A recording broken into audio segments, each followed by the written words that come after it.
എനിക്ക് കെട്ടാൻ മുട്ടിയിരിക്കാണ്, എന്നെ തടയരുത്.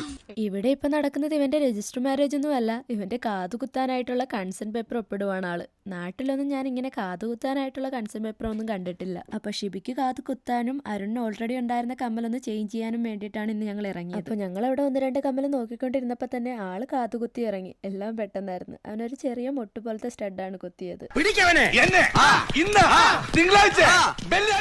ആളൊരു നാണക്കാരനാ, അതുകൊണ്ട് നമുക്ക് തിങ്കളാഴ്ച വിട്ടേക്കാം, പക്ഷെ വെള്ളിയാഴ്ച പിടിക്കാം. കാരണം ആളിവിടുന്ന് കാതും കുത്തി പോയിട്ട് ഒരു പണി പറ്റിക്കുന്നുണ്ട്. അതുകൊണ്ട് 2 ദിവസം കഴിഞ്ഞ് വീണ്ടും ഇവിടെ വരേണ്ടി വന്നു. അത് നമുക്ക് അടുത്ത വ്ളോഗിൽ കാണിക്കാം. അപ്പൊ ഇപ്പൊ നമ്മള് അരുണിന്റെ സ്റ്റഡ് ചേഞ്ച് ചെയ്യാൻ വേണ്ടി വേറെ ഷോപ്പിൽ പോയി. നേരത്തെ കണ്ടിരുന്ന ഷോപ്പിൽ അധികം കളക്ഷൻസ് ഒന്നും ഇല്ലായിരുന്നു. അപ്പൊ ഇവിടെ വന്നപ്പോൾ കുറച്ച് ഇഷ്ടപ്പെട്ടു, അതിൽ നിന്നൊന്ന് സെലക്ടും ചെയ്തു. അപ്പൊ സെലക്ട് ചെയ്ത സ്റ്റഡ് അവർ തന്നെ ചേഞ്ച് ചെയ്ത് തരും. അതിനുവേണ്ടി ഞങ്ങൾ താഴേക്ക് സ്റ്റെയർ ഇറങ്ങി ഒരു അണ്ടർഗ്രൗണ്ട് റൂം പോലെ, അത് മെയിനായിട്ട് ടാറ്റു സെന്റർ ആയിരുന്നു. അപ്പൊ അവിടെ കാണാനും വേണ്ട സാധനങ്ങൾ ഉണ്ടായിരുന്നു. അതെല്ലാം ഒന്ന് പെട്ടെന്ന് ചുറ്റിക്കറങ്ങി കണ്ട്. അത് കഴിഞ്ഞ ഉടനെ അവനും എത്തി. അപ്പൊ അവന് മാറ്റിയിട്ട കമ്മൽ ഒരു ചെറിയ കുരിശിന്റെ കമ്മലായിരുന്നു. അത് നല്ല രസമുണ്ടായിരുന്നു കാണാൻ. അപ്പൊ ഇന്നത്തെ വിശേഷങ്ങൾ ഇതൊക്കെയായിരുന്നു. നാളത്തെ വിശേഷമായിട്ട് അടുത്ത വീഡിയോയിൽ കാണാം. അപ്പൊ ഓക്കെ, ബൈ.